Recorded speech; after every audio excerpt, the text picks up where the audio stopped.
आमर सबुठारु बड़ प्रथम कथा थिला ओडिया अस्मिता आमे आरंभ करथुल ओडिया अस्मिता कथाटा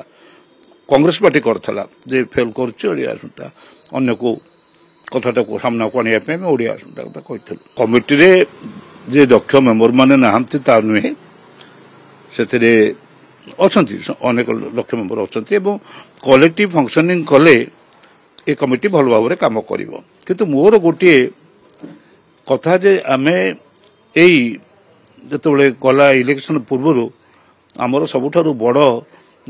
प्रथम कथा थिला ओडिया अस्मिता आमे आरंभ करथुल ओडिया अस्मिता कथाटा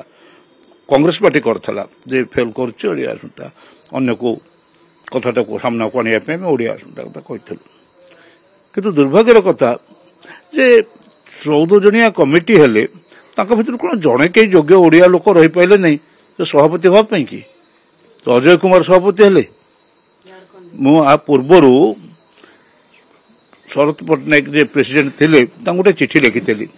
किछि रेस्पोंड हला नै से चिठी लिखितेली जे ए कांग्रेस रो काहे कि विपर्जय हला लोक परिवर्तन चाहुतिले प्रमाण हे गला से परिवर्तन धारारु आमे काहे कि अंश नै पारलु नाही कांग्रेस एनो आ ऊपर गोटे मीटिंग शीघ्र डका जाऊ किंतु से डाकिले नै डकितेले जना पड़ी था किए दायी केते परिमाण रे दायी कारण शरद पट्टनायक जो सभापति थिले से निर्वाचन पे छाड़ी जगह चलीगले एवं समस्त निर्वाचन परिचालना अजय कुमार करते एणु लोके समस्त कही था मतामत सब जो मैंने कैंडिडेट होते कही था मैंने कैंडिडेट नहेले सीनियर मेंबर माने से कथा सब कही था है नहीं सेटा से कले न करी वर्तमान से जे ओडिया अस्मिता कथा प्रथम आरंभ करूँ मोर दुख कांग्रेस पार्टी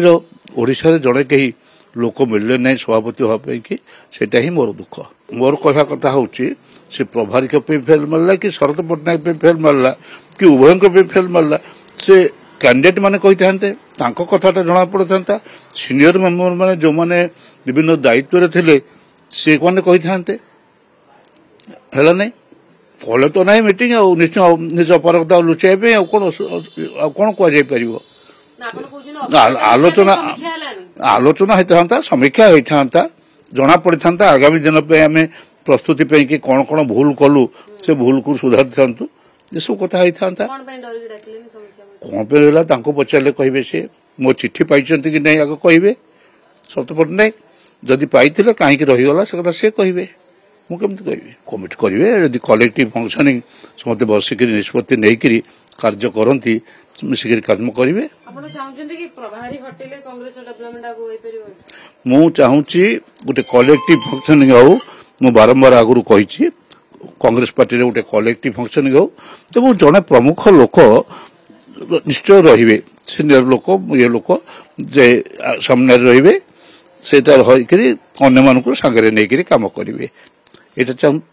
कलेक्ट है गोटे कमिटी स्टीयरिंग कमिटी 14 जन को लेकिन है ठीक अच्छे जो मन को लेकिन समस्त को तो निपर नहीं निगला किंतु कमिटी जड़े ओडिया लोक मुख्य रही था प्रभारी काम करते अर्थात ऑब्जर्वर केवल देखी था जे कौन कौन घटुची अध्यक्षतार कौन कमिटी गठन कराला कौन पे कराला एक तो मोर प्रश्न प्रभारी एआईसीसी चाहिए ना कहले कौन नहीं कांग्रेस फायदा पे तो मुझे चाहूँगी किंतु सेटा एआईसीसी तार ये नहीं इनफॉरमेशन नहीं से आउ जन को रखी चाहिए भर एआईसीसी तरफ रही कि उद्देश्य रही से कथा जना पड़ूना से समीक्षा मीटिंग रे होता अनेक लोक जहाँ सब मतामत देते से अनुसार होता जदि अनेक लोक कही था ना यही प्रभारी अति उत्तम कार्य कर से रही रे नता से जहाँ समीक्षा बाहर था निर्देशता से सत्य ना पूर्व केवे भी नाला मु 1969 मसीह कांग्रेस सहित संपुक्त थी अतीत मझे जो इमरजेंसी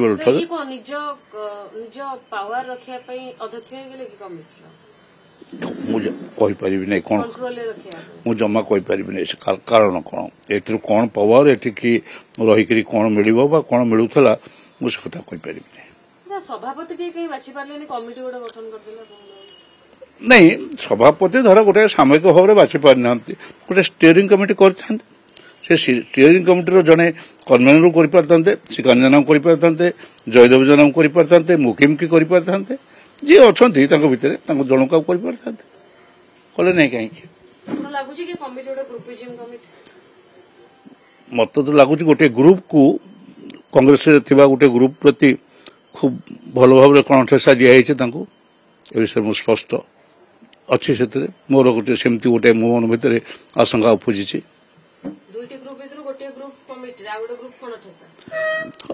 ଏ ଗୋଟାଏ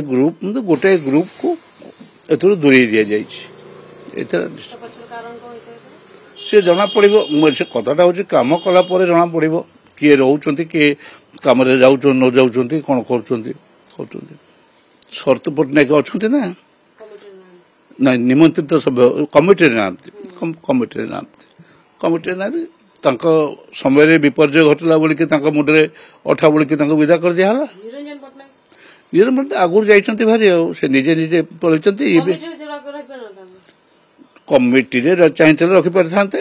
ଅନ୍ୟମାନଙ୍କୁ ରଖିଛନ୍ତି ତାଙ୍କ ପାଇଁ ରଖିନଥାନ୍ତେ। ମତେ ତ ଲାଗୁଛି ଗୋଟେ ଗ୍ରୁପକୁ ପୁରାପୁରି ବାହାରେ ରଖିବା ପାଇଁ କି ଏ କାମ ଗ୍ରୁପିଜିମଟା କଂଗ୍ରେସ ପାଇଁ କି ଶୁଭଙ୍କର ନୁହେଁ ଏକଥା ଆମେ ବାରମ୍ବାର କହି କାହିଁକି ଶରତ ପଟ୍ଟନାୟକଙ୍କର ଆଉ ଯାହା କାର୍ଯ୍ୟ ହଉନା କାହିଁକି ମୁଁ ତାଙ୍କୁ ଲକ୍ଷ୍ୟ କରିଛି ତାଙ୍କ ସମୟର ଆର କାର୍ଯ୍ୟ କଲାବେଳେ ସେ ସମସ୍ତଙ୍କୁ ଡାକୁଥିଲେ ଯୋଉ ପୁରୁଣା ସଭାପତି ସମସ୍ତଙ୍କର ସହଯୋଗ ଲୋଉଥିଲେ ଏଇ ଯୋଉ ହେଲା ଆକୁ କିଏ କରୁଛୁ ନ କରୁଛୁ ଅଲଗା କଥା କିନ୍ତୁ ସାଧାରଣରେ ଚର୍ଚ୍ଚା ହେଉଛି ଏଥିରେ କଂଗ୍ରେସର ଗୋଟିଏ ଗ୍ରୁପକୁ କ'ଣ ଠେସା ଦିଆଯାଇଛି।